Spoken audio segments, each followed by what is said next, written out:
Nepotism क्या है जी? Nepotism उसको कहते हैं कि आप किसी ऐसी सिचुएशन के अंदर हों कि आप अथॉरिटी हैं, आप पावर हैं और आपने अपने किसी पसंदीदा शख्सियत को, अपने मिलने वाले को, किसी चाहने वाले को जो है वो ओब्लाइज कर दिया, उसको फ़ायदा पहुंचाया है, अपने इख्तियारात का गलत इस्तेमाल करते हुए उसको फ़ायदा पहुंचाया है और उसको वो फ़ायदा दिया जिसका वो मुस्तहिक नहीं था।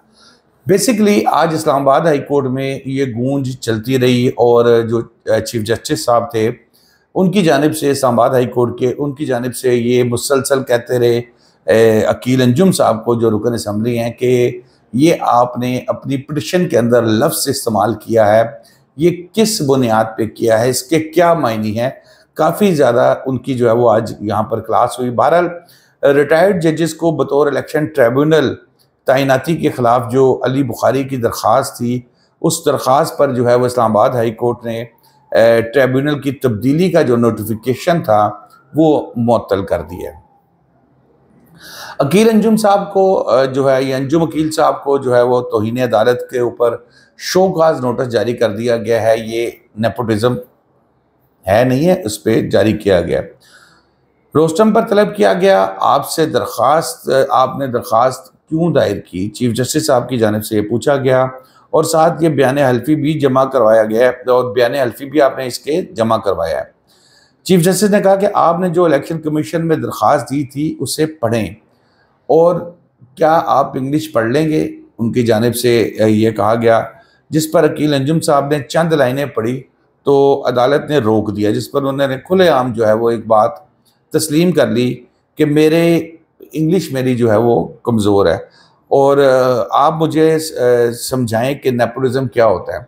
अच्छा, अब यहाँ पर थोड़ा सा मैं इस चीज़ के ऊपर एक ज़ाती तौर पे इख्तलाफ ज़रूर करूँगा। कॉन्टेम्प्ट ऑफ कोर्ट अपनी जगह पे, अगर किसी ने कोई लफ्ज़ गलत इस्तेमाल किया है, बिल्कुल एक कार्रवाई बनती है, उसके ऊपर कार्रवाई होनी चाहिए। लेकिन इंग्लिश ना आने की बुनियाद पर या एक कोई लफ्ज़ गलत जो तसव्वुर कर रहे थे फाजिल जज साहब के, ये गलत लफ्ज़ हो सकता है, तो उसके ऊपर और अदालत के अंदर जो है वो इस तरह की गुफ्तगू करना, वो एक इंसल्टिंग उसके अंदर जो है वो आ जाता है। बहरहाल अंजुम अकील साहब ने कहा कि मुझे इंग्लिश इतनी अच्छी नहीं आती।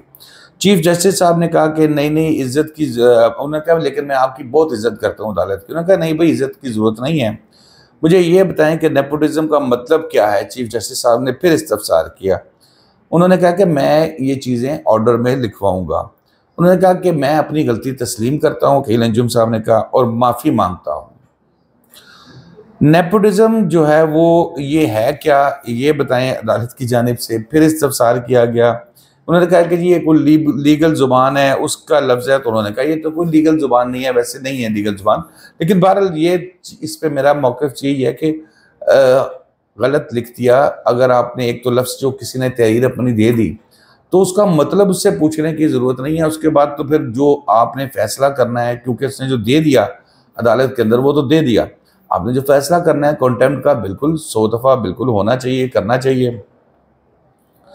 आपने ये दरख्वास्त क्यों दायर की, चीफ जस्टिस साहब की जानिब से ये कहा गया। केस ट्रांसफ़र करने की दरख्वास्त दी थी, अकील अंजुम साहब की जानिब से ये जवाब दिया गया। दरख्वास्त क्यों दी और जज पर इल्ज़ाम क्यों लगाया, चीफ जस्टिस साहब की जानिब से ये फिर कहा गया कि आप ज़ुबानी कलामी नहीं, ऑर्डर से बताएं।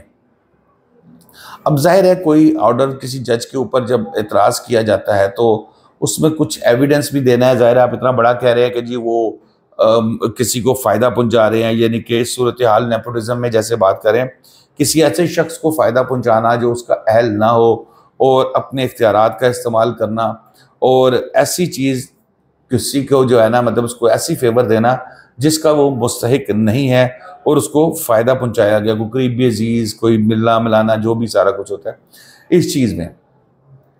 अब ये लफ्ज़ तो उन्होंने इस्तेमाल कर दिया और उसके बाद फिर जब कोर्ट ने कॉन्टेम्प्ट ऑफ कोर्ट की वार्निंग भी दी कि शोकाज नोटिस भी मैंने आपको जैसे बताया है कि जारी किया गया। आप ज़ुबानी कलामी नहीं, आप ये बताएंगे, रिटन ऑर्डर कोई दिखाएंगे। कोई जज ने किसी जगह पे कोई ऑर्डर दिया है जिससे आपको लग रहा है कि ये फ़लाँ बंदे के लिए हक़ में ऑर्डर दिया है और वो बंदा जो है ना वो इनका अजीज़ है या मिलने वाला है या उसके वो इनसे जानू है या जो भी इनका करीबी इनका जो ताल्लुक़ वाला है, अब जाहिर है वो तो अकील अंजुम के ने तो अब ये उधर जो कह दी थी ऑर्डर में लिख, अपनी पिटिशन में जो अपनी दरख्वास्त में वो लिख दिया था, लफ्ज़ कहाँ से उसने साबित करना था।